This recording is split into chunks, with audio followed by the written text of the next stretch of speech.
अस्सलाम वालेकुम।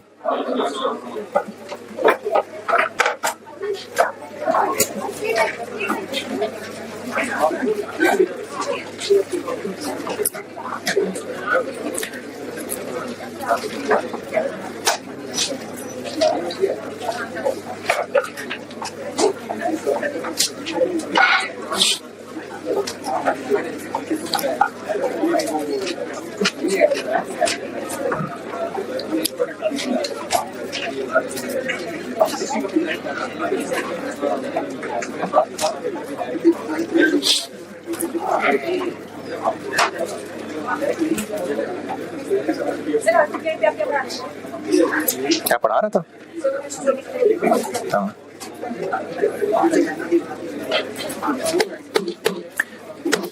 दुरूद शरीफ पढ़ ले। ये है ना, इधर बैठा है कोई? ये आपका नहीं बैग? दुरूद शरीफ पढ़ ले।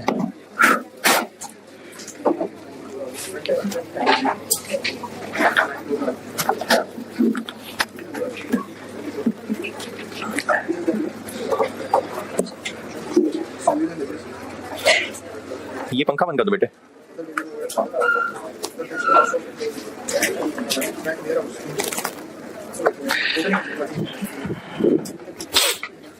अच्छा, मैंने ना वैसे पहले भी एक दफा गुजारिश ही की थी, दोबारा बात कर लेते हैं। ये जब दरवाजे से बाहर रश लगा होता है ना, और जिन लोगों ने बैठना ही पीछे, को तो टेंशन ही कोई नहीं है, लेकिन जो बच्चे आगे बैठना चाहते हैं वो लाइन में भी लगे होते हैं। चलो ठीक है, लाइन में लग गए, फिर उनके लाइन से अंदर आने से पहले पहले कोई धक्का मार के साइड से होकर आगे निकल आए, या वहीं से उछाल के बैग रख दे, या कोई बहुत समझदार हो तो वो 2 क्लासेस पहले ही बैग रख जाए। तो इसमें देखें 2 बातें।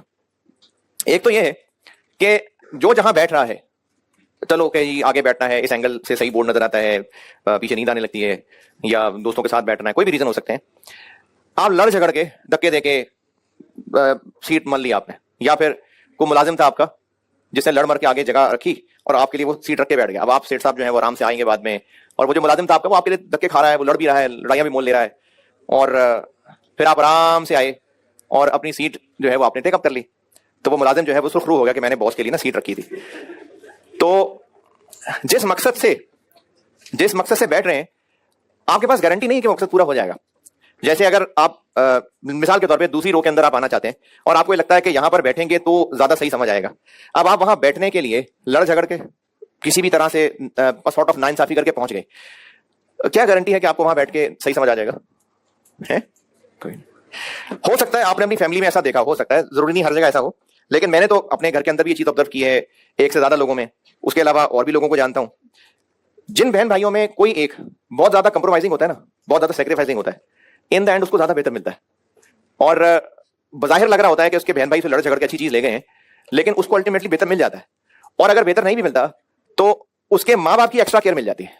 जैसे अगर मेरा बच्चा अपने बाकी बहन भाइयों में सेक्रीफाइस करके अगर कुछ चीज उनको ले लेने देता है, तो अब मैं और मेरी बेगम, हम दोनों उसके लिए ज्यादा केयरिंग हो जाएंगे, क्योंकि हम देखेंगे कि वो सेक्रीफाइस कर रहा है। तो जब आप यहाँ लड़ झगड़ के आते हैं ना, अगर तो है ना बिल्कुल इंसाफ के साथ आप आए, बिल्कुल सारे तमीज के साथ लाइन में खड़े हुए थे, बिल्कुल ईमानदारी से सब एंटर हुए, कोई पहले बैग छोड़ के नहीं गया था, किसी ने अपने दोस्त को नहीं कहा था, सब आए, जिसने जहां बैठना है आगे बैठ जाए। लेकिन अगर आप जोर जबरदस्ती करके इस तरह से आ रहे हैं, जोर जबरदस्ती से मुराद ये है कि धक्के देके आगे लाइन में लग गए, या अंदर आते आते 2-4 को वहां गिराया, छलांग लगा के उधर गए, फलाना बैग वहां फेंक दिया, अगर आप इस तरह से आ रहे हैं तो जरूरी नहीं है कि आप जहां बैठे हैं जिस मकसद से, आपको वहां से मकसद हासिल हो जाएगा। हो सकता है ना वो मकसद हासिल, लेकिन जिसने दूसरे का ख्याल करके चलो ठीक है कोई बात नहीं, खैर वो कहीं और बैठ गया होगा, सिर्फ इस नियत से कि चलो ठीक है दूसरे की आसानी हो जाए, उसको यकीनन एंड पे ज्यादा फायदा होगा। तो इसलिए ना ये लड़ाई झगड़ा करके दूसरे को धक्के देके, शुरू में स्टूडेंट है ना तो आपको एडवेंचरस लगता है, कितना एडवेंचरस है, सब गैंग है पूरा हमारा, जो गैंग की तरह चलता है। ये लड़के लड़के सबकी बात कर रहा हूँ, लड़कियों में भी गैंग होते होंगे, ये मैं सबकी बात कर रहा हूँ। अब आप वो पूरा गैंग ले रहे हैं, लोग डर रहे हैं उनसे, और पूरी रो उन गैंग की होती है, और वो पीछे वाले भी गैंग वाले हो सकते हैं, आगे भी हो सकते हैं। तो आपकी ठीक है स्टूडेंट लाइफ है अभी आपकी, लेकिन इन द एंड आपको बेटे रिजल्ट ज्यादा अच्छा तब मिलेगा अगर आप दूसरों के लिए अकोमोडेटिंग हो जाएंगे। एक हदीस का मफहूम बताता हूँ, 3 चीजें उसके अंदर, एक बता रहा हूँ, जो हक पे होते हुए भी झगड़ा छोड़ दे, हक पे होते हुए भी झगड़ा छोड़ दे, उसको अल्लाह के नबी सल्लल्लाहु अलैहि वसल्लम जन्नत के कॉर्नर में घर की जमानत दे रहे हैं। हक पे होते हुए जो झगड़ा छोड़ दे उसको जन्नत के अतराफ में घर की जमानत है। 2 चीजें और भी हैं इसके अंदर। तो आप लोग यहाँ लड़ झगड़ के अगर कुछ जोर जबरदस्ती करके बैग रख लेते हैं तो हो सकता है आपको फायदा हासिल ना हो रहा हो, लेकिन अगर दूसरे को आप कर लेने देंगे, ये ना हो कि इतने मुतासिर हो जाएंगे कल सारी पीछे बैठने लग जाए। आप आए लाइन में लगे, लेकिन कोशिश करें कि जो फेयर बनता है वही करें। दूसरों की सीट रखना, मैंने पहले भी कहा था, देखो अगर किसी के साथ कुछ दिलाजारी हो जाएगी, नाइंसाफी वाली बात हो जाएगी, पता नहीं किसकी कब कौन सी हाई लग जाए आपको, और अगली टाइम में आप बैठे पीछे आ गए। तो इसलिए दूसरों का ख्याल कर लिया करें, और दूसरों का ख्याल करेंगे ना, दूसरों को लिए आसानी करेंगे, तो जब कोई दूसरों के लिए आसानी करता है, जैसे मैंने मिसाल दी कि अगर मेरा बेटा अपने बहन भाई के लिए सेक्रीफाइसिंग हो जाता है तो फिर मैं उसके लिए ज्यादा केयरिंग हो जाऊंगा। तो अगर इंसान दूसरों के लिए सेक्रीफाइसिंग बन जाए या आसानी करने वाला बन जाए तो फिर उसके लिए कौन ज्यादा केयरिंग हो जाएगा? अल्लाह केयरिंग हो जाएंगे। मैं मामा लगता हूं, अल्लाह केयरिंग हो जाएंगे, तो अल्लाह ज्यादा केयरिंग हो जाएंगे। तो इसलिए ना लड़ाई झगड़ा करके ना एंड हासिल नहीं होता, जरूरी नहीं अच्छा हासिल हो, तो ख्याल किया करें यार। अच्छा चलिए, आप बात की ही है तो मैं आप में से कितने लोग हैं जो FR1 FR2 दोनों में नहीं थे मेरे पास, वो बैठे ही कॉस्ट में? अच्छा चलें फिर तो थोड़ी तफसील से बात कर लूं। बेशक FR2 और FR1 में कर ली थी मैंने बात, लेकिन चलें कॉस्ट का इंतजार कर रहा था तो अभी मौका है, अभी बात कर लेते हैं। आप लोग ना यहाँ रश भी है, गर्मी भी है, देखो पंखे मैंने मना किया था, फिर भी नहीं बात है चलाए में पंखे, और गर्मी भी और बढ़ेगी। जैसे भी पहुंच रहे हैं फिर आधा घंटे से बाहर भी खड़े होते हैं लाइन में, पहुंच गए यहां पर किस लिए हैं? पेपर पास हो जाए, पेपर पास हो गया फिर हैं मौजे हो जाएंगे। अच्छा मतलब कॉस्ट का पेपर पास करती मौजे हो जाएंगे। अच्छा हाँ जी, पेपर पास हो गया, फिर अगले पेपर्स की बारी आएगी। अच्छा अगले पेपर भी पास हो गए, फिर अगली मेहनत जो है वो आर्टिकल ढूंढने की शुरू हो जाएगी। आर्टिकल ढूंढने लग गए, किसी को मिल गए, कोई रुल गया, कोई वाई का को बुरा भला कहता रहा, आखिरकार को साल 1.5 साल 2 साल के बाद सब कहीं ना कहीं एडजस्ट हो गए, वो शादी करके साइड पे हो गया। अच्छा उसके बाद है, उसके बाद आर्टिकल हो गए, शादी कर लें, ठीक है जबरदस्त हो गई शादी, जल्दी शादियां कराएं आपकी, और आगे बच्चे हो गए, और है फिर क्या हुआ? दूसरी शादी। पहली पता नहीं को दे ना दे, दूसरी शादी है। अच्छा ठीक है, फिर आपने ना CA कर लिया, क्या चलो नहीं भी हुआ आर्टिकल्स कर लिए और प्रैक्टिकल लाइफ में एंटर हो गए, कर लिया जी। उसके बाद एक अगली नई मेहनत शुरू हो गई, वो मेहनत शुरू हो गई करियर बनाने की। अभी आपको आइडिया नहीं है, जब आप आर्टिकल्स करेंगे ना तो फिर आपको आइडिया होगा कि मल्टीनेशनल में अपॉर्चुनिटीज मिलनी चाहिए, या फलाना काम जो है ज्यादा अच्छा है, ज्यादा अच्छा करियर है इसमें, IT से रिलेटेड होगा, ERP शायद नाम सुना हो आप लोगों ने, इसमें अच्छा करियर बन जाता है। फिर आप लोग और कोशिश करेंगे अपने एक्सपीरियंस को ऐसा बढ़ाएं कि आपका करियर अच्छा बने। फिर उसमें अगर अपना बिजनेस करना है तो उस अपने बिजनेस को भी और बढ़ाने की कोशिश करेंगे, और जो जॉब में लग जाएगा वो कोशिश ये करेगा कि वो अपनी नौकरी किसी ऐसी जगह करे जहां ग्रोथ के चांसेस हो, यानी जहां पर ना पूरा करियर पाथ हो पूरा कि अकाउंट्स मैनेजर चला गया, अब आगे क्या करना है, तो सीनियर होगा, फिर डायरेक्टर की तरफ जाएगा। तो आपकी अगली जिंदगी सारी मुसलसल एक मंजिल तय कर लेने के बाद अगली मंजिल हासिल करने की कोशिश होगी। ऐसे ही है जैसे आपने एक पहाड़ देखा, उस पहाड़ को चढ़ा, और जब पहाड़ पे चढ़ गए तो आगे एक और पहाड़ था, फिर आपने उस पहाड़ पे चढ़ना शुरू किया और लग रहा था बस ये जो चोटी है अब ये कामयाबी है, फिर जब चोटी पे पहुंचे तो आगे एक और पहाड़ था। तो करते करते ये जिंदगी से खत्म नहीं होंगे। यहां पर ना एक मैं जानवरों की सिर्फ बताता हूं। कई 100 साल पहले जो शेर जैसे शिकार करके खाता था, तो अब वो गोली मार के शिकार करता है, छुरी कांटे से खाना शुरू कर दिया उसने। अब सब आराम से टेबल पे साइड पे बैठ के सारी शेर की फैमिली, अब ज्यादा मौजूद हो गए। क्या अब उन्होंने पाँव में जूते पहनने शुरू कर दिए हैं? कांटे चुभते थे उनको, तो अब पाँव में जूते पहन के शिकार करते हैं? नहीं। तो शेर जैसे सैकड़ों साल पहले शिकार करते थे अब भी वैसे ही करते हैं। अच्छा जो जो जानवर जहां रहा करते थे अब उन्होंने डिफरेंट किस्म की हाउसिंग स्कीम्स बनानी शुरू कर दी, या अभी भी वैसे ही रह रहे हैं? अभी भी वैसे ही रह रहे हैं। अच्छा जानवर भी अकलमंद है तो वो जहाज क्यों नहीं बना पाए? हैं क्या हुआ? वो क्यों नहीं कश्तियां बना पाए समुद्र में चलने के लिए? उन्होंने क्यों नहीं पेंशन प्लान्स के, पेंशन स्कीम्स के ऊपर काम शुरू किया? मतलब शेर जो है वो साथ, अच्छा कुछ जानवर हैं, कुछ हैं जानवर जो ऐसे जबरदस्त प्लान करते हैं कि जैसे चूंटियां हैं वो खुराक जमा करती हैं, लेकिन मोस्टली जो जानवर है ना वो इतनी अकल नहीं लगा रहे होते। तो उनके पास अकल है, वो मेहनत करते हैं, लेकिन बस उतना करते हैं जितनी इनको जरूरत है, वो प्रोग्रेस नहीं करना चाहते। ऐसा नहीं है कि जो जानवर जैसे पहले जिन जंगलों में रहना करते थे अब उन्होंने कहा चलो किसी बेहतर इलाके में चलते हैं, यहाँ पानी का मसला है, यहाँ गैस का मसला है, किसी और बेहतर, किसी बेहतर सोसाइटी में चलते, DH में आकर रहना शुरू कर दिया। तो जानवर इस तरह से तरक्की नहीं करते, इंसान करता है। इंसान के अंदर ना अल्लाह ताला ने एक क्यूरियोसिटी दी है, वो बेहतर से बेहतर से बेहतर जाना चाहता है। यही वजह है कि जैसे जैसे साइंस तरक्की कर रही है, मेडिसिन तरक्की कर रही है, बल्कि मेडिसिन तो चले बीमारी की तरफ चले गए, ये जो टेक्नोलॉजी सेक्टर तरक्की कर रहा है, आसाइशें बढ़ रही हैं, बेहतर से बेहतर गाड़ी, बेहतर से बेहतर रहने की जगह, बेहतर से बेहतर कपड़ा, फोन के नए नए मॉडल आ रहे हैं। तो इंसान के अंदर ये एबिलिटी अल्लाह ने रखी हुई है, और इसको हम अकल बिल्कुल कह सकते हैं, अकलमंदी है, और इंसान ये तभी कर पा रहा है। अच्छा ये जो इंसान सब कर रहा है, दुनिया के अंदर जो वसाइल मौजूद है वो अल्लाह ने मोबाइल फोन के लिए नए वसाइल देने शुरू कर दिए हैं। ये जो अब नई मेडिसिन बनती हैं, तो अब अल्लाह ने कोई नई जड़ी बूटी इजाद कर दी है, दुनिया में अब नई जड़ी बूटियां आने लगी हैं। तो फिर अब ये नई से नई क्यों होती जा रही चीजें हैं? अच्छा डिस्कवर भी हो सकता है वही रिसोर्सेज अब भी हों, अब भी वही रिसोर्सेज होंगे, लेकिन उनका और बेहतर यूज करना इंसान अपनी अकल से प्लान करता जा रहा है। तो एक तो इंसान क्या करता है, एक तो इंसान ये चाहता है कि वो बेहतर से बेहतर हो, और इंसान अपने प्रेजेंट पे प्रेफर करता है फ्यूचर को या फ्यूचर पे प्रेजेंट को। आप यहां क्यों बैठे हैं? फ्यूचर के लिए बैठे हैं ना। इतनी मुश्किल बर्दाश्त कर रहे हैं, 6-6 घंटे पढ़ते हैं, 5 घंटे 5-6 घंटे तो क्लासेस लेते हैं, फिर एक क्लास यहाँ फिर भागम भाग जाते हैं गार्डन टाउन, कोई पता नहीं कहां जाता होगा। ये सब मेहनत कर रहे हैं ना, किस लिए कर रहे हैं? फ्यूचर के लिए कर रहे हैं। तो अल्लाह ताला ने इंसान के अंदर ये तलब रखी हुई है, वो अपने प्रेजेंट को कुर्बान करने को तैयार होता है अपने फ्यूचर के लिए। और प्रेजेंट पे भी वो तब कुर्बानी करने को तैयार होता है अगर उसको कोई बेहतर फ्यूचर मिले, तो वो प्रेजेंट कुर्बान करता है। अगर बेहतर फ्यूचर नहीं मिल रहा तो फिर वो प्रेजेंट कुर्बान नहीं करेगा। ये अल्लाह ने उसको इतनी साइंस दी हुई है, इतनी अकल इंसान के पास है, और इसीलिए अल्लाह ने इंसान को आजमाइश में डाला है। अब आप सब इंक्लूडिंग मी अपनी अकल से एक बात पूछ के देखें कि पढ़ाई खत्म, आगे आर्टिकल शुरू, आर्टिकल खत्म, नौकरी शुरू, मेहनत कमाना, मेहनत कमाना, मेहनत कमाना, खाना, मेहनत कमाना, खाना, करते करते करते करते करते फिर एंड पे क्या हुआ? मर गए, आखिर में मर गए। अच्छा, कितने को साल जिंदा रह जाएंगे? 60 साल, 65 साल, 70 साल, चलो कोई 80-85 साल जिंदा रह जाएगा। लेकिन वो जो 80-85 साल जिंदा रह जाएगा उसकी कोई जिंदगी मजे की नहीं होगी। वैसे तो 60-65 साल वाले की भी कोई मजे की नहीं होती है, 50 साल तक बहुत है बस। उसके बाद दवाइयां और बीमारियां और टेंशनें और सोसाइटी से कट होते जाना, यानी फैमिली गैदरिंग में से जो है, जब आप लोग कभी ईद वगैरह पे इकट्ठे होते हैं तो बड़े ताया, बड़ी पपो, दादा दादी अलग कमरे में बैठे होते हैं, ये आप लोगों के दरमियान में नहीं होते। आप लोग उनसे साइड पे होकर गैदरिंग करते हैं। तो अब इंसान के पास जो मजे की लाइफ है, जिसके लिए सारी कोशिश कर रहे हैं, वो मैक्सिमम कहां तक जा रही है? 50s तक, बस, इससे ज्यादा नहीं है। और ये जो 50s तक जा रही है, आप अपने प्रेजेंट को कुर्बान कर रहे हैं, किसके लिए? फ्यूचर के लिए। और फ्यूचर में आप अभी अपने अम्मा बाबा की जिंदगी ऑब्जर्व करके बता दें, उनकी जिंदगी में ऐसा कौन सा फेज आया जो कह रहे कि हाँ अब हमारी जिंदगी की मेहनत बस हो गई है, अब हमारे आराम करने के दिन है? तो फिर उनके आराम के दिन आ जाते हैं? नहीं नहीं, फिर और टेंशन शुरू हो जाती हैं, फिर और परेशानी शुरू हो जाती है। उनको सोसाइटी में अपनी एग्जिस्टेंस साबित करना मुश्किल हो जाता है, उनके नफसियाती मसले शुरू हो जाते हैं। मुसलसल मेहनत है, खत्म नहीं। ऐसा किसी इंसान पे को वक्त नहीं आना कि अब वो कहे कि हाँ अब मेरी मेहनत का वक्त खत्म हो गया, अब मैंने आराम से बैठना। नहीं, ऐसा किसी इंसान का वक्त नहीं आता।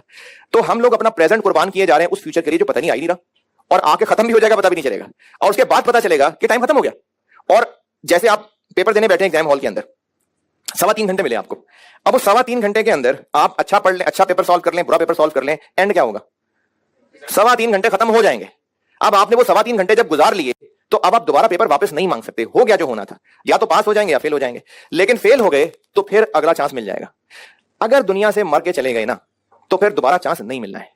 क्योंकि इंसान अकलमंद है और आप सब समझदार बच्चे हैं, आप सारे समझदार हैं। आप यहां पर पढ़ने आए हैं, पता नहीं कितने कितने दूर शहरों से पढ़ने आए हुए हैं, लेकिन पता नहीं क्या हुआ कि अकल एकदम से इंसान की गायब हो गई। और अकल कैसे गायब हो गई? इंसान, अभी आप एवरेज अगर 20-21-20 साल के हैं आप लोग, तो अपनी 20 साल की जिंदगी, चलो ठीक है बलूगत से काउंट कर लें, 5-6 साल 7 साल लगा लें, एवरेज जो बालिग होने की एज है, तो आपको तकरीबन बालिग हुए अगर 6-7 साल हो गए हैं। अब उन 6-7 साल में आप अपनी पास्ट को असेस करके देखें, आपकी भी और आपके पेरेंट्स की भी, कितनी फिक्रें थी अगले 30 साल अच्छे गुजारने के लिए, और कितनी फिक्रें थी कबर ऑनवर्ड अच्छा गुजारने के लिए। अफसोस की बात यह है कि सारी की सारी फिक्रें अगले 30 साल के लिए हैं, और ये वो 30 साल हैं जो पता नहीं के हैं कि नहीं है, पता ही नहीं के हैं। और जो उसके बाद हैं उसके लिए फिक्रें नहीं है। तो जब इंसान बालिग हो जाता है ना, जो इंसान बलूगत से पहले मर गया ना, उसके लिए पूछताछ नहीं है, उसके ऊपर शरीयत के रूल नहीं लगते। लेकिन जो बालिग होने के बाद मरेगा, उसके लिए बिल्कुल शरीयत एप्लीकेबल हो गई, और उसके लिए जवाब है, आखिरत में बिल्कुल जवाब है। आप में से अगर कोई इस बात पर यकीन नहीं रखता तो मरेगा तो लग पता जाएगा, फिर पता आई, फिर नजर आई जाना सारा कुछ। और जो यकीन रखता है, तो हुआ क्या हुआ है, बस ना एक डस्ट पड़ गई हुई है हमारे मीडिया के जरिए। हमें हर तरफ खुशी, मजा, उसकी डेफिनेशन ऐसी बिगाड़ दी गई है। ऐसे ही है जैसे आप लोग क्लास के लिए कॉलेज आ जाएं और आपके दोस्त यार आपको क्लास से बाहर खड़े गप्पे मारते नजर आए, यार खैर है, बड़ा टाइम है अभी, खैर है, हंसी मजाक कर लो, फिर पता नहीं दोबारा मिले ना मिले। और हंसी मजाक करते करते पता चला कि 3 बज गए, 4 बज गए, और वो हंसी मजाक के अंदर टाइम गुजर गया। ये ऐसे ही है।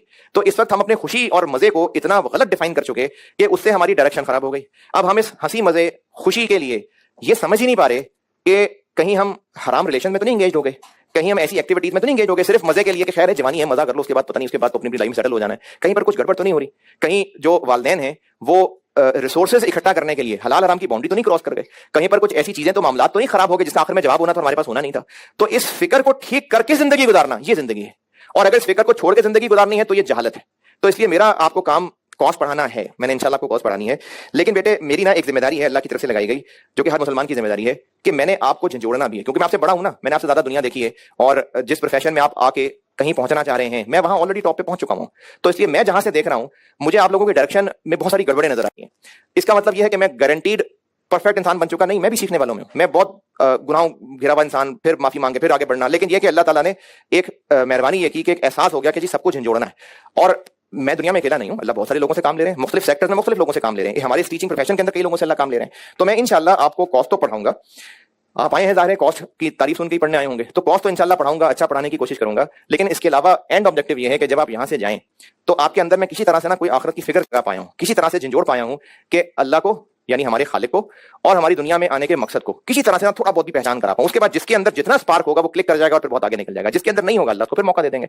तो इसलिए उसके लिए मैं बहुत सारी चीजें सोचता हूँ। लास्ट टाइम जब राइस से दोबारा पैक ज्वाइन किया था तब भी काफी सारी चीजें सोची थी, कुछ कर पाया कुछ नहीं कर पाया, कुछ इस दफा का प्लान है। तो एक चीज तो उसमें यह है कि रोज की इंशाल्लाह एक हदीस सुनाया करूंगा मैं। अभी FR2 में अगर जो लोग बाहर से झांक रहे थे तो मैं यही कर रहा था। FR2 में मैंने शुरू कर दिया हुआ है। कॉस्ट में भी अभी आज तो बात मैंने इसमें काफी कर दी, कल से शुरू करूंगा, लेकिन कॉस्ट में भी शुरू कर दूंगा, FR1 में भी शुरू कर दूंगा। तो एक तो इंशाल्लाह हदीस आपकी जिंदगी में लाने की कोशिश करूंगा। दूसरा इस हफ्ते मैं सोच तो खैर पिछले हफ्ते कर रहा था, लेकिन आपकी क्लास आखिरी होती है मेरी और उसके बाद बस मैं गिरने वाला हो गया होता हूँ, तो एनर्जी नहीं समेट पा रहा, वरना मैं मुख्तलिफ टॉपिक्स पे ना बयान करता होता हूँ। और जो लोग मुझे जानते हैं, जो मेरे बारे में सुन चुके हैं, तो मैं पहले भी अक्सर टॉपिक्स पे बयान कर चुका हूँ, इवन के बहुत खटकते हुए टॉपिक्स पे बयान कर चुका हूँ। तो मैं करता रहता हूँ बयान। तो जो लोग मुझे पहले सुन चुके हैं, मैं वो सारे बयान मैंने कॉलेज में रिकॉर्ड करा के यूट्यूब पे चैनल पे भी डाले हुए हैं, आगे भी इंशाल्लाह इरादा है। तो एक तो एक रेगुलर बयान का मेरा सिलसिला होगा। उसके अलावा लास्ट टाइम मैंने काम शुरू किया था, ये जो फीमेल बच्चियां हैं इनके लिए मैंने कुछ स्पीकर्स अरेंज की थी, 2 को मैं बयान करवा पाया था, तो वो भी इंशाल्लाह इस दफा कोशिश करूंगा। फिर लास्ट सेशन में एक कुरान का एक क्विज कंपटीशन कराया था, बड़ा जबरदस्त एक्सपीरियंस रहा था उसका, मेरे खुद बड़ा जबरदस्त था, मैंने खुद बैठ के सवाल बनाए थे, तो मुझे बहुत फायदा हुआ था उसका। तो कोई मेरा ख्याल है कोई 30 लोगों के करीब शायद पार्टिसिपेट उन्होंने किया था बच्चों ने, और उनको बड़ा फायदा हुआ था उनको, और बड़ा जबरदस्त कंपटीशन था, क्विज कंपटीशन हुआ था, वो भी इंशाल्लाह करवाऊंगा इस दफा। फिर इसके अलावा कुछ शॉर्ट कोर्सेज भी सोच रहा हूँ, बाकी अल्लाह ताला जैसे आसानी करें, यानी कुछ ना कुछ ऐसा करते रहना है पूरे सेशन में कि आप जहां से जाए ना तो अल्लाह की पहचान करके जाएं, ये इरादा है, अल्लाह ताला आसानी करे। तो उसमें स्टार्टिंग पॉइंट ये है कि मैं इंशाल्लाह कल से हदीस शुरू कर लूंगा। हाँ, अब आप में से वो बच्चे जो इन बातों से इख्तलाफ रखते हो कि यार क्या बेकार बातें पढ़ाने आए पढ़ा के जाएं, तो कोर्स इंशाल्लाह पढ़ाऊंगा, आप लोग कोर्स पढ़िए, बाकी अगर उठ के जाना हुआ करे क्लास तो चले जाया करना, नहीं तो चुप करके सुन लिया करना। मेरी क्लास के अंदर नॉन मुस्लिम बच्चे भी होते हैं, और पास में होता रहा क्रिश्चियन बच्चे भी क्लास में बैठे होते थे, और बड़े अदब के साथ बड़ी खुशी से वो बात सुनते भी थे और बाद में बड़ी रिस्पॉन्ड भी करते थे। तो बस इंशाल्लाह ने सेशन में इस तरह आहिस्ता आहिस्ता चलेगा काम। बस ऑब्जेक्टिव ये है कि आप जब यहां से निकलें तो कुछ बदले हुए हों आप, और आप भी एक जो है ना वो दाई बन के निकलें, जो आप भी इस काम को समझें और आप भी दूसरों की जिंदगी में तब्दीली लाने वाले बने। कल सवाल दिया था मैंने, इसका जवाब तो यस ही बनता है, किया है आपने? हाँ, अच्छा, यस में कौन कौन शामिल है? किया है, बाकियों को यकीनन को मौत ही पड़ी होनी है।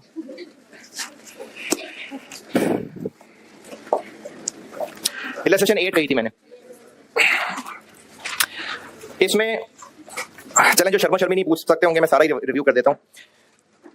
कॉस्ट ऑफ गुड्स मैन्युफैक्चर निकालनी थी, और डायरेक्ट मटेरियल कॉस्ट ये मैंने पहले ही बता दिया था कि मटेरियल 2 तरह के हैं, एक ऑयल है और एक पैकिंग मटेरियल है, ये दोनों ही डायरेक्ट मटेरियल है। ओपनिंग स्टॉक भी दिया हुआ है, परचेजेस दी हुई है, जो material inclusive of 17% sales tax दिया हुआ है, तो इसको उसमें से अलग करना है। यानी ये जो 6500 है ये 117 है, हमें 100 तक जाना है, तो 60,500 इंटू 100 डिवाइडेड बाय 117, और मटेरियल की परचेजेस ऐड हो जाएंगी, ट्रांसपोर्टेशन ऐड हो जाएगी, तो डायरेक्ट मटेरियल कॉस्ट निकल आएगी। डायरेक्ट मटेरियल कॉस्ट से रिलेटेड कोई परेशानी? चलो कोई नहीं। जी जी जी, ये दोनों डायरेक्ट मटेरियल है। मैंने कहा था ना ऑयल बेचते हैं ना, तो ऑयल तो झोलियां भर के नहीं बेचते होंगे, तो पैकेट से होते होंगे, तो वो जो पैकेट होगा जैसे अगर 1 लीटर का पैक है तो उसमें जो ऑयल है वो भी डायरेक्ट मटेरियल है, और जो पैक है प्लास्टिक का वो भी डायरेक्ट मटेरियल है।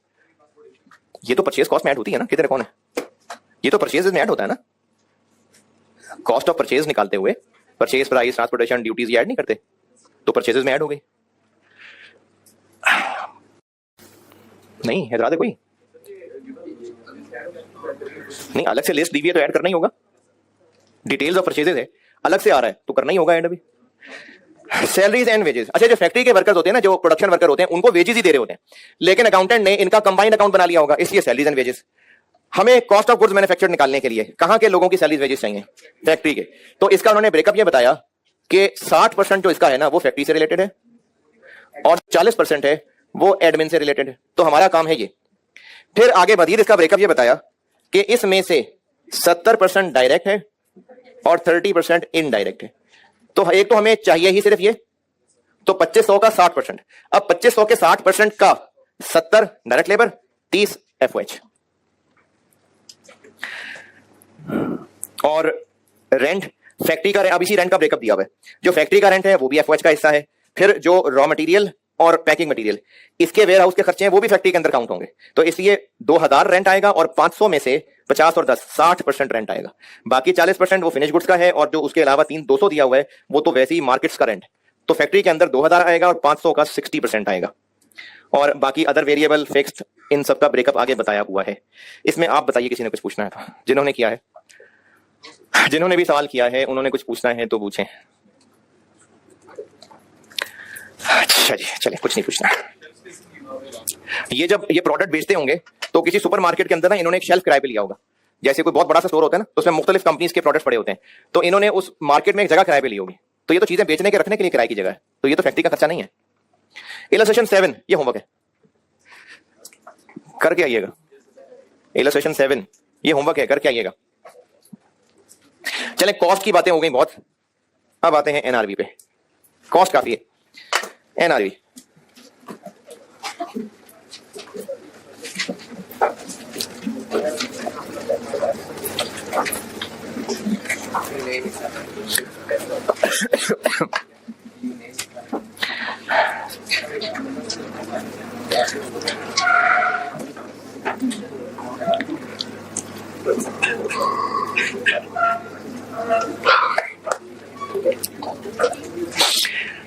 नेट रियलाइजेबल वैल्यू और वो जो लोअर वाली बात बताई थी उसका कॉन्सेप्ट समझते हैं।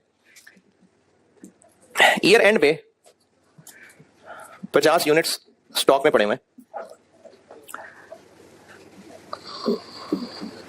पास्ट और फ्यूचर। ईयर एंड पे स्टॉक हमारा एसेट है। एसेट क्यों है? क्योंकि उससे भी बेनिफिट मिलने हैं। फिनिश गुड्स है तो इसको अभी बेचना है, रॉ मटेरियल या वर्क इन प्रोसेस है तो इसको मुकम्मल करके फिर बेचना ही है, तो बेनिफिट मिलने हैं। कॉस्ट क्या होती है? जो ईयर एंड पे हमारे पास स्टॉक मौजूद है, इसको खरीद के या बना के लेके यहां तक आने में जो खर्च हुआ था पास्ट, तो जो पास्ट है वो कॉस्ट है। तो कॉस्ट पास्ट का कॉन्सेप्ट है कि जो चीज हमारे पास मौजूद है इसको यहां तक लाने के लिए कितना खर्चा हुआ था, चाहे वो खरीदने का खर्चा था चाहे वो बनाने का खर्चा था। खरीदने का खर्चा था तो बस खरीद के लेके ट्रांसपोर्ट करके यहां तक लाए थे, और अगर बनाया था तो direct material cost, direct labour cost और एफओएच। तो जो स्टॉक हमारे पास पड़ा हुआ है उस पर कितना खर्चा आया था, ये कॉस्ट है। अच्छा, जिन्होंने पहले इंट्रो पढ़ी हुई है, जो कि पढ़ी तो खैर सबने हुई है, तो उनको शायद बचपन की एक बात याद हो। बड़े बूढ़ों का एक कॉन्सेप्ट है, प्रूडेंस कॉन्सेप्ट। क्या है जी प्रूडेंस कॉन्सेप्ट? कि एसेट फ्यूचर बेनिफिट्स देने वाली चीज है, तो एसेट्स को औकात से बढ़ा के नहीं दिखाना। जितनी एसेट्स की औकात हो बस उस पे शो करना है। हाँ, अगर कोई एसेट ज्यादा कमा देगा तो बहुत अच्छी बात है, लेकिन अगर कम कमा के देगा तो उसको कम कर लेना है। जिन्होंने FR1 पढ़ लिया हुआ है, कोई है FR1 पढ़ चुका हुआ? जिन्होंने FR1 पढ़ लिया हुआ है, कॉन्सेप्चुअली ये 2 दफा पढ़ा, कॉन्सेप्चुअली ये IS 36 भी यही बात थी। इंपेयरमेंट के अंदर वो एसेट जिससे रिकवरेबल अमाउंट कम थी, कैरिंग अमाउंट ज्यादा थी, तो उसको राइट डाउन कर लेते थे ना। तो ये भी कॉन्सेप्ट वैसा ही है कि अगर कोई एसेट फ्यूचर में बेनिफिट उतने नहीं दे सकेगा तो फिर एसेट को बढ़ा चढ़ा के नहीं दिखाना चाहिए। इससे फ्यूचर बेनिफिट क्या मिलेगा? ये जो स्टॉक पड़ा हुआ है सेल करेंगे, तो सेल करेंगे तो जो एनआरवी है वो फ्यूचर का कॉन्सेप्ट है, इसलिए एनआरवी की कैलकुलेशन में जो चीजें इस्तेमाल होंगी वो भी फ्यूचर है। कॉन्सेप्ट क्या है? कॉन्सेप्ट ये है कि जो स्टॉक हमारे पास पड़ा हुआ है जब ये बिकेगा तो नेट कितना पैसा रियलाइज होगा, नेट प्रॉफिट कितना होगा नहीं कह रहा, क्योंकि नेट प्रॉफिट निकालना हुआ तो फिर तो ये भी माइनस करनी पड़ेगी, इसलिए नेट प्रॉफिट नहीं कह रहा, नेट रियलाइज कितना पैसा नेट रिकवर होगा। नेट क्यों कह रहे हैं?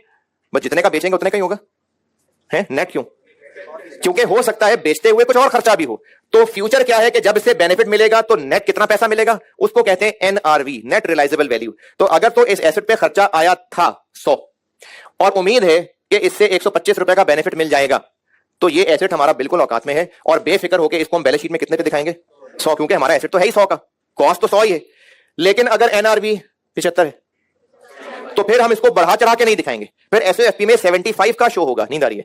ये 75 का शो होगा, इसीलिए मैंने वैल्यू ऑफ इन्वेंट्री में क्या रखा था rule? Lower of cost NRV. ये उसका कॉन्सेप्ट है कि एनआरवी है फ्यूचर में रिकवरी, तो अगर फ्यूचर में अच्छा रिकवर हो जाएगा तो ठीक है, फिर एसेट 100 का है। लेकिन अगर एसेट में इतना भी रिकवर नहीं हो पाएगा तो फिर हमें इसको 100 दिखाने की बजाय 75 दिखाना पड़ेगा। ये वजह है लोअर ऑफ कॉस्ट और एनआरवी की।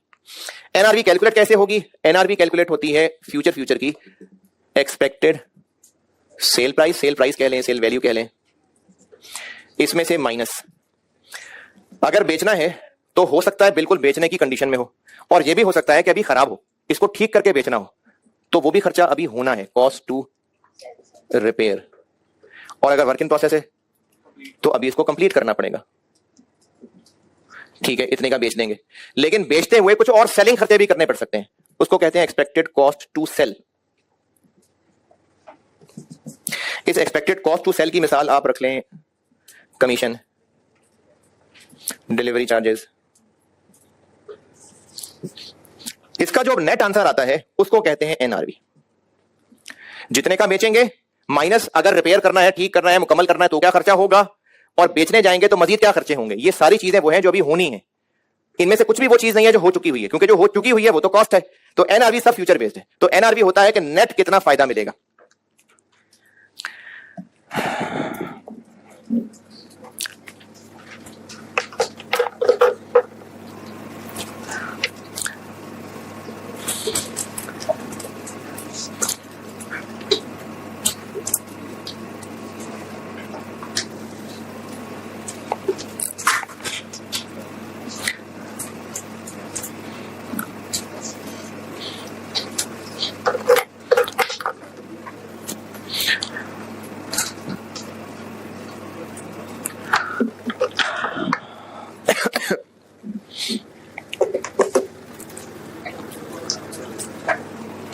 ये इन बच्चों की है रविश, अच्छी बात है, बहुत अच्छी बात है। मेरा ख्याल है आखिरी बार शायद 2012 में शायद कोई हुआ था, या उससे बाद हुआ को मुझे आइडिया नहीं है। 2012 में मुझे हुआ था, अच्छी तरह याद है मुझे, मैं भी उसके जज में था। बड़ा अच्छा रहा था एक्सपीरियंस। तो अगर कोई करना चाहे तो जरूर उसमें पार्टिसिपेट करिए और जरूर करिए। वो जो भी बच्चा डिटेल बता रहा है तो जरूर करिए। चले लगाएं इसको, करें। कहूँ ऑन किया करो ना यार, ऐसी भी वीडियो लीक होती हैं आप।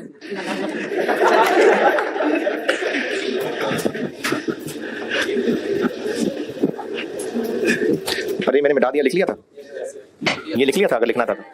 नेट रियलाइजेबल वैल्यू की ना कैलकुलेशन के हवाले से कुछ इंपॉर्टेंट पॉइंट्स बता रहा हूं।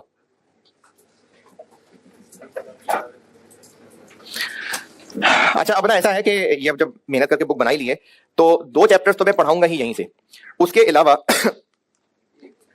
कुछ चीजें ऐसी हैं जो मैंने आप लोगों के लिए ना इसमें लिख दी हुई है, ताकि उनको समझाने पे ज्यादा टाइम लगा दूंगा तो वो जो लिखवाने में बच्चे इधर उधर मिस कर जाते थे चीजें जो मुझे ज्यादा सेंसिटिव लगती थी, वो मैंने फिर इसमें लिख दी।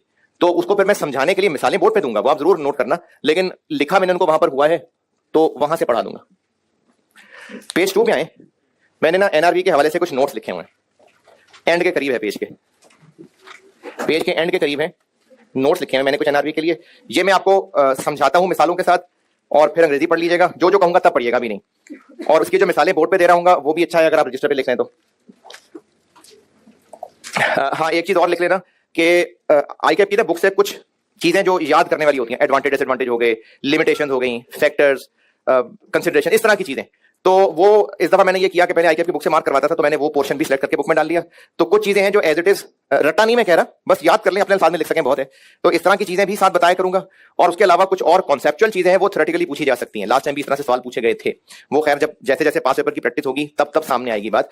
तो जो एज इट इज याद करने वाली चीजें पूछी जा सकती हैं वो मैं आपको साथ साथ मार्क करवाता रहूंगा। तो अभी इस चैप्टर के लिए ये पेज 2 के ऊपर ही मैंने एक टेबल बनाया हुआ है, FIFO और FO के एडवांटेज डिसएडवांटेज।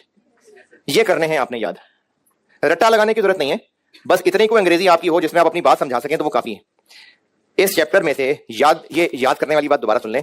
देखें, एक तो होती है वैसे ही सारी कॉस्ट अकाउंटिंग सब याद करना, वो तो आपने याद करना होगा ना, वो तो एक हर सब्जेक्ट याद तो करना ही होता है कि करना क्या है, कौन सी चीज कहां ऐड करनी है, ये तो याद करना ही है। तो जो कुछ मैं लेक्चर आपको लिखवाता हूं वो सब कुछ याद तो करना ही है नॉलेज के लिए।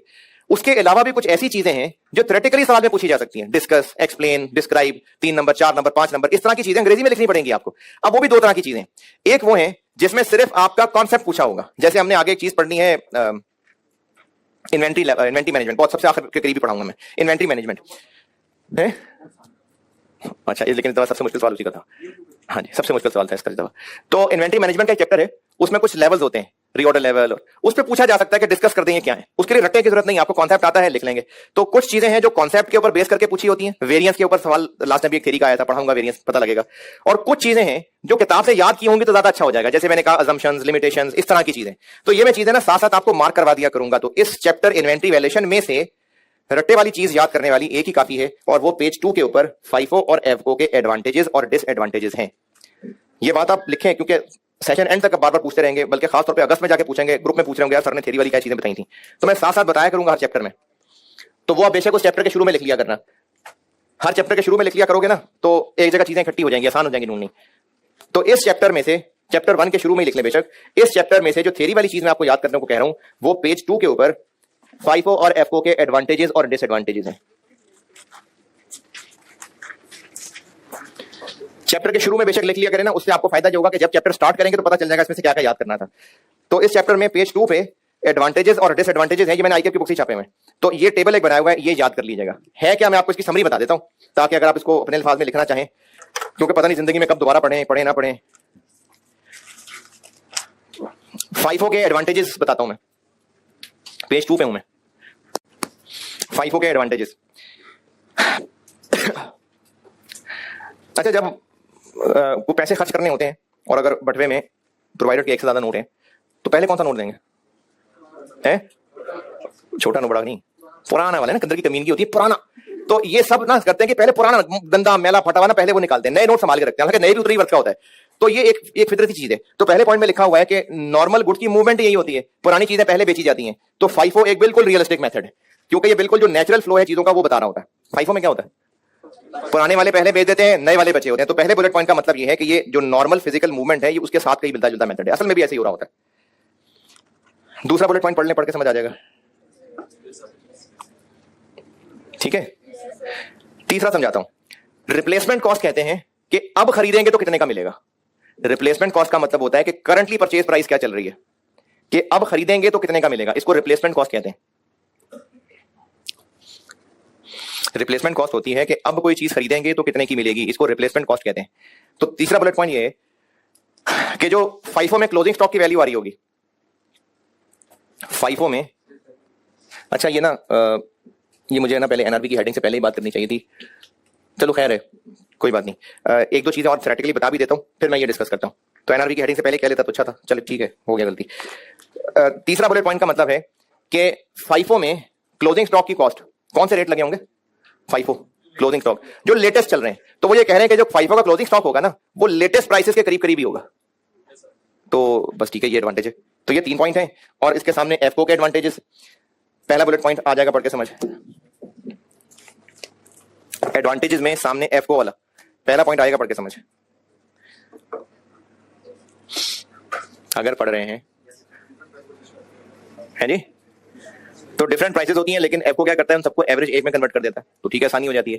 अच्छा, जब आप इन्वेंट्री कार्ड बनाते हैं तो इशू फाइफो पे लिखने आसान है कि वेटेड एवरेज में? एफको में ना, क्योंकि एक ही तो रेट आ रहा होता है। तो ये दूसरे पॉइंट का मतलब है, ठीक है। Advantages and disadvantages. फाइफो के पहले पॉइंट का मतलब है कि इसको कैलकुलेट करना मुश्किल है। ये जो लंबी चौड़ी लाइन लिखी हुई है इसका मतलब है कि अगर बहुत ज्यादा ट्रांजेक्शन हो रही होती हैं तो बड़ा मुश्किल हो जाता है हिसाब किताब रखना कि पुरानी कौन से थे, कितने यूनिट्स थे, कितना रेट था, तो इसको हैंडल करना मुश्किल हो जाता है। ये पहला डिसएडवांटेज है। आपको पढ़ भी रहा है कि मैं टाइम जाया कर रहा हूं। डिसएडवांटेजेस में फाइफो का मैंने पहला बुलेट पॉइंट बताया है, कम्बरसम मतलब मुश्किल। दूसरा बुलेट पॉइंट, दूसरे बुलेट पॉइंट फाइफो डिसएडवांटेज का मतलब यह है कि अगर मैनेजमेंट ने सोचना है कि मार्केट में ना प्राइसेस बड़ी गिर गई हैं तो हम भी कम कर लेते हैं। अच्छा, मैनेजमेंट को यह फैसला करने के लिए कि हम भी प्राइस कम कर लें, कॉस्ट जाननी जरूरी है ना, क्यों कि उससे नीचे ना चले जाएं। तो फाइफो में तो 36 तरह की कॉस्ट आ रही है, इतने यूनिट्स इतने वाले, इतने यूनिट्स इतने वाले, इतने यूनिट्स इतने वाले, तो उसको तो मुश्किल हो जाएगा फैसला करना, जबकि एफओ में आसानी से कर लेता। तो ये सेकंड बुलेट पॉइंट का मतलब है। ये फाइफो का एक डिसएडवांटेज है कि मैनेजमेंट को डिसीजन करने में मुश्किल हो जाएगी।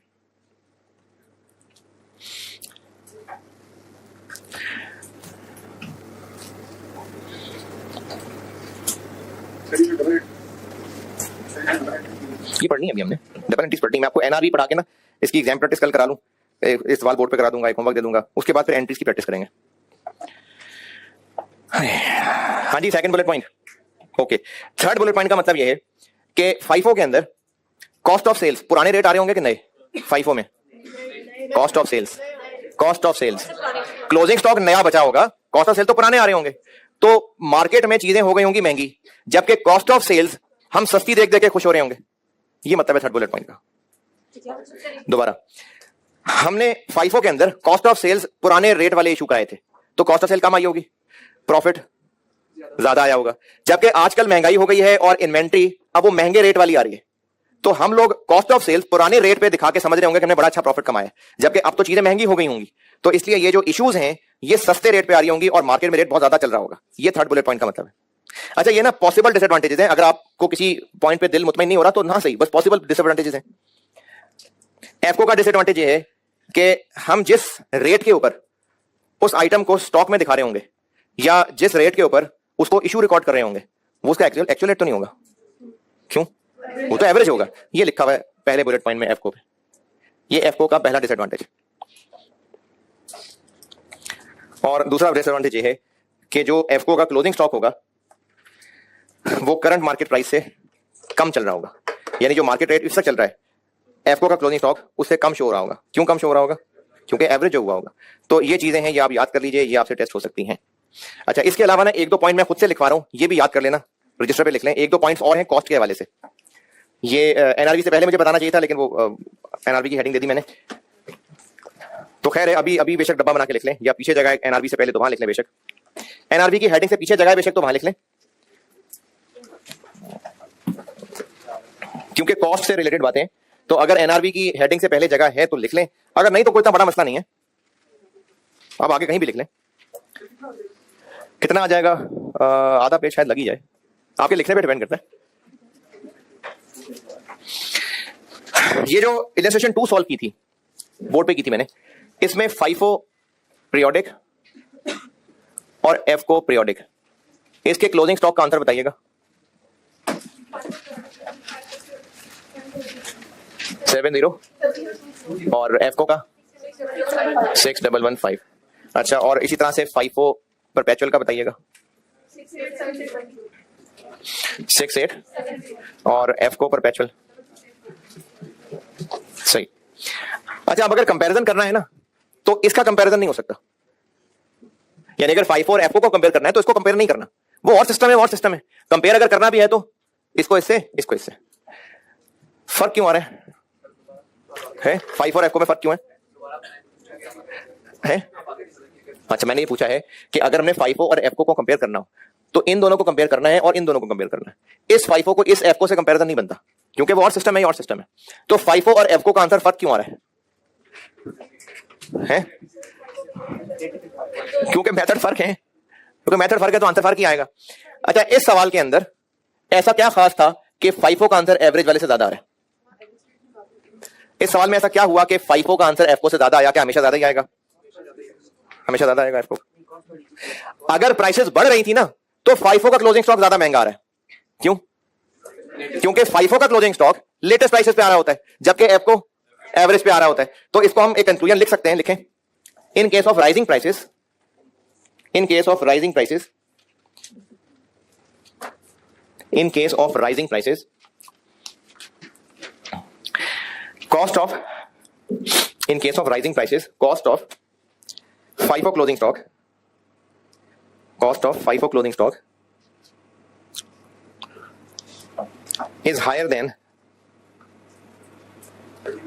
in case of rising prices, cost of FIFO closing stock is higher than cost of FCO closing stock.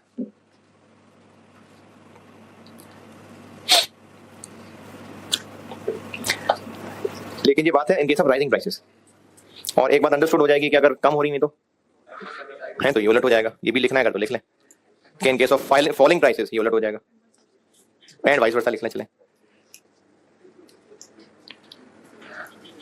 अच्छा, इसी तरह अगर फाइफो का क्लोजिंग स्टॉक ज्यादा है एफको से तो cost of sales, cost of sale का क्या मामला होगा? कॉस्ट ऑफ सेल्स अगर ऐसे कर लें, चलें, आप देखें, अगर क्लोजिंग स्टॉक फाइफो का ज्यादा है तो कॉस्ट ऑफ सेल कम आ जाएगी, क्योंकि माइनस हो रहा है ना। यानी फाइफो का क्लोजिंग स्टॉक एफको के क्लोजिंग स्टॉक से ज्यादा होता है, लेकिन फाइफो की कॉस्ट ऑफ सेल्स एफको की कॉस्ट ऑफ सेल से कम होती है। तो in case of rising prices, in case of rising prices,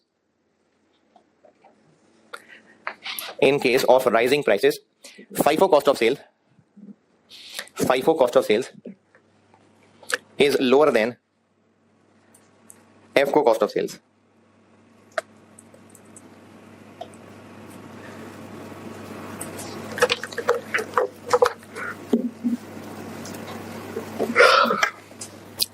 चलिए इधर एनआरबी पे आते हैं वापस। एनआरबी के लिए भी आपको कुछ इंपॉर्टेंट पॉइंट्स वहां लिख के दिए मैं, जो एक एक करके समझाऊंगा और उनकी मिसालें भी दूंगा। तो मिसालें तो मैंने वहां नहीं लिखी हुई, वो फिर आप रजिस्टर पे लिख लीजिएगा।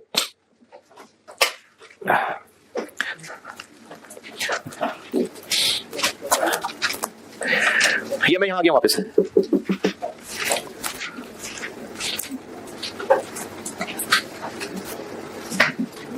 अच्छा, ये ना मैंने बुलेट पॉइंट लगाए में, तो मिसालें नोट करने में आसानी हो जाएगी। इनको 1 2 3 4 कर लें, ताकि मैं बताऊं ना कि मैं 0.1 की मिसाल दे रहा हूं, ताकि आपको मिसाल नोट करना चाहें तो पता तो चले। ये जो मैंने पेज 2 के ऊपर एनआरबी के लिए कुछ नोट्स लिखे हुए हैं, ये मैं आपको उनकी मिसालों से समझा रहा हूं और लिखा मैंने वहां हुआ है। पहला पॉइंट समझाने लगा। तीन प्रोडक्ट्स हैं बिजनेस के और इसकी कॉस्ट है 50,000, इसकी कॉस्ट है 70,000 और इसकी कॉस्ट है 40,000। टोटल कितना हो गया?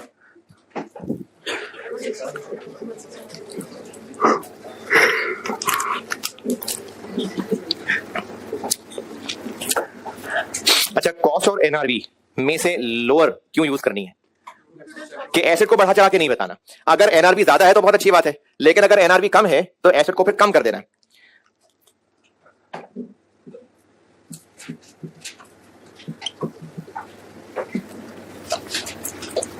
टोटल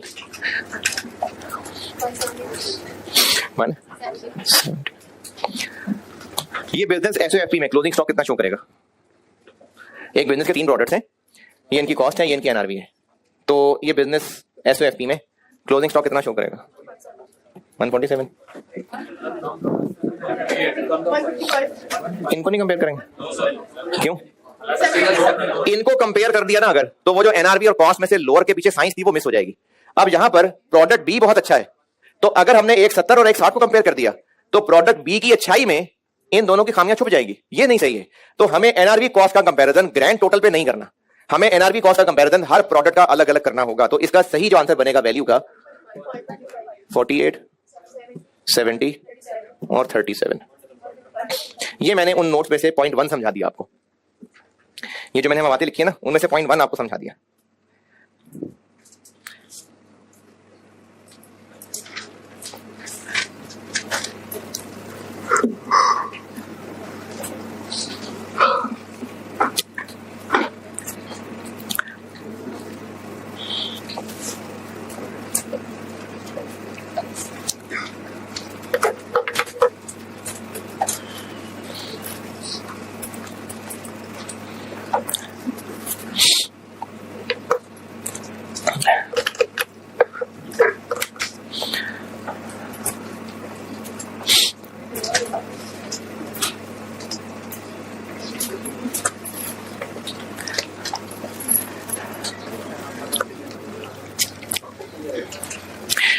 ये बात समझ आई? चलें दूसरा पॉइंट समझाता हूं।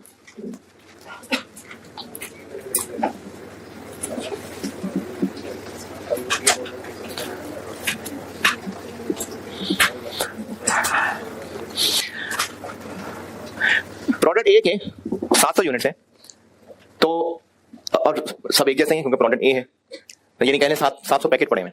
तो अब ये 700 अलग अलग यूनिट्स हैं, तो इन 700 के 700 की ऐसे ही कॉस्ट एंड भी अलग अलग कंपेयर करें, या इन 700 की टोटल भी चलेगी? टोटल भी चलेगी नहीं, टोटल वैसे टोटल ही कर लेना चाहिए। क्यों? क्योंकि जब प्रोडक्ट ही एक है, सारी चीजें ही सेम है, तो सेल प्राइस भी सेम होगी। तो हमने एक एक यूनिट को कंपेयर करके क्या करना है? तो फिर यहां भी सब टोटल कर लेते। ये प्रोडक्ट्स अलग थे, तो ये प्रोडक्ट्स अलग थे, इसलिए हर प्रोडक्ट का एनआरबी कॉस्ट कंपैरिजन अलग रखना है। यहां पर एक ही प्रोडक्ट है तो सबको मिला लेते हैं। लेकिन अगर ऐसा हुआ कि इनमें से 50 यूनिट्स डैमेज्ड हैं, बाकी 650 ठीक है, क्या अब भी 700 का टोटल कंपैरिजन होना चाहिए? क्यों नहीं? क्योंकि इनकी एनआरबी अब और होगी। तो अब हम लोगों ने जब कंपैरिजन करना होगा तो इनकी कॉस्ट और एनआरबी अलग कंपेयर करेंगे और इनकी कॉस्ट और एनआरबी अलग कंपेयर करेंगे। ये मैंने पॉइंट 2 में लिखा हुआ है कि अगर एक ही प्रोडक्ट के यूनिट्स में से कुछ डिफेक्टिव है तो उनका कॉस्ट एनआरबी का कंपैरिजन नॉर्मल वालों से अलग करना है। इसकी प्रैक्टिस होगी, कल मैं सवाल कराऊंगा, एक क्लास में करूंगा, एक होमवर्क दूंगा, तो उसकी प्रैक्टिस आनी है। तो ये प्रैक्टिस के साथ बेहतर हो जाएगी बात।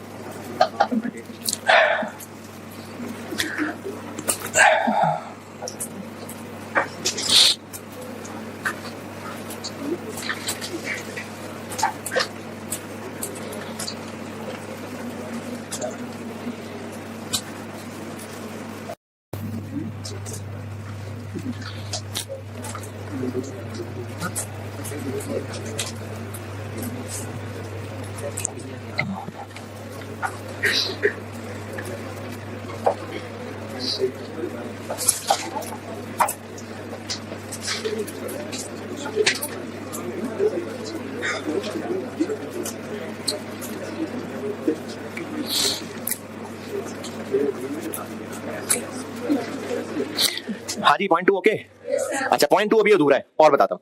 पॉइंट 2 चल रहा है अभी। 0.2 अभी चल रहा है। ये जो 650 यूनिट्स हैं,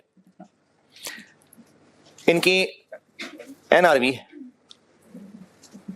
53 पर यूनिट है और इसकी कॉस्ट जो कि एफको मेथड है 52 पर यूनिट है। तो इसकी वैल्यू क्या होगी है? अच्छा, अब ना आप ये भी कर सकते हैं कि 52 और 53 को कंपेयर करें और 52 को पिक करें और फिर 52 इंटू 650 कर दें। कितना? 33। ऐसे भी कर सकते हैं और इसकी जगह ये भी कर सकते हैं कि 52 इंटू 650 कर लें और 53 इंटू 650 कर लें।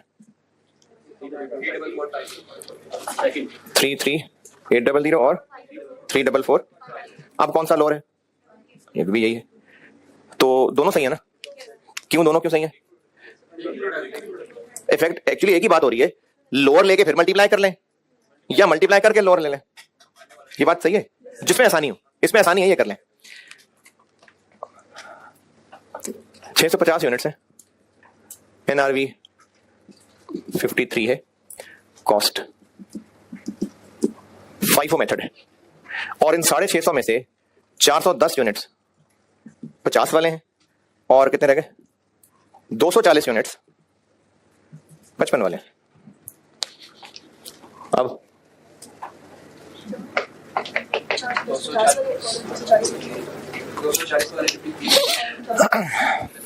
इन सबको अलग अलग क्यों कर रहे थे? क्योंकि प्रोडक्ट डिफरेंट था। इनको अलग अलग क्यों कर रहे थे? डैमेज थे, इसलिए इनकी एनआरवी फर्क थी। इन सबको क्यों मिला लिया?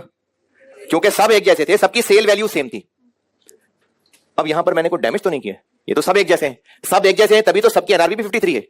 तो जब सब एक जैसे हैं, सबने कमा के भी 53 देना है, तो सिर्फ कॉस्टिंग मेथड के फर्क की वजह से यहां पर लॉस क्यों आ जाए? यहां पर लॉस क्यों आ जाए? क्या कह दिया मैंने? अगर हम इनको अलग अलग कंपेयर कर लेंगे तो इसके लिए तो कॉस्ट लोअर है और इनके लिए एनआरवी, तो एक तरह का लॉस आ जाएगा। मैं इन्वेंट्री को कम करना पड़ेगा। तो इन्वेंट्री वही है, फिजिकली बिल्कुल वही चीजें हैं, कमा के भी दोनों ने सेम देना है, तो सिर्फ हमारे कॉस्टिंग मेथड से फर्क क्यों आए? तो अब हम ये जो कंपैरिजन करेंगे, ये 50 और 55 अलग अलग नहीं करेंगे। हम इस मसले का हल निकालेंगे। 410 इंटू 50 कितना बना? 20 और 240 इंटू 55 13200 कितना बना? 33। जबकि एनआरवी कितनी है? नहीं भाई, ये है। इसको कंपेयर करेंगे, इसको कंपेयर नहीं करेंगे। ये बात दोबारा सुने, ये जो कॉस्ट 50 और 55 है ना, ये ऐसा तो नहीं है कि ये खराब है और वो ठीक है, सब एक जैसे हैं। तो जब प्रोडक्ट भी एक है, यूनिट्स भी एक जैसे हैं, एनआरवी भी सबकी सेम है, तो इस तरह से अलग अलग कंपैरिजन करना ना हमें खुद धोखे में डाल देगा। इसलिए हमने कंपैरिजन करना ही इस टोटल का। तो इसके लिए फिर ऐसा करते हैं कि रूल ही बना लेते हैं। अगर तो आप आसानी से फर्क कर पाए, अगर तो एफको में चाहे ऐसे कर लें चाहे ऐसे कर लें, वरना सही तरीका क्या है? सेम प्रोडक्ट सारे एक जैसे यूनिट्स, सही तरीका क्या है? टोटल को कंपेयर करना है। यहां पर क्यों 52-53 का कंपैरिजन चल जाएगा? क्योंकि आंसर सेम आएगा, रेट एक ही है। तो अगर एक ही प्रोडक्ट है, उसके सब एक जैसे यूनिट्स हैं, तो सही रूल क्या याद रख लें? उस प्रोडक्ट के सारे यूनिट्स की टोटल कॉस्ट को टोटल एनआरवी से कंपेयर करना है। ये है मैंने असल में अब जो पॉइंट 2 लिखा हुआ है, ये पॉइंट 2 अब पढ़े, मैंने ये बात लिखी हुई।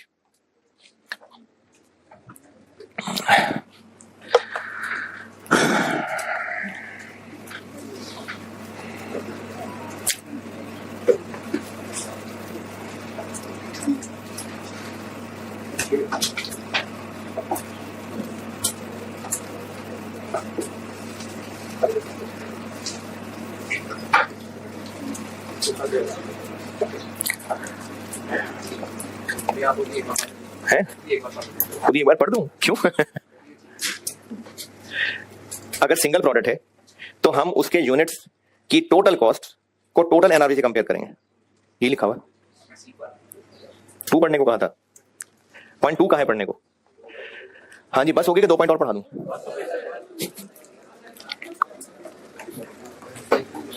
चले ठीक है, बस अल्लाह हाफ़िज़।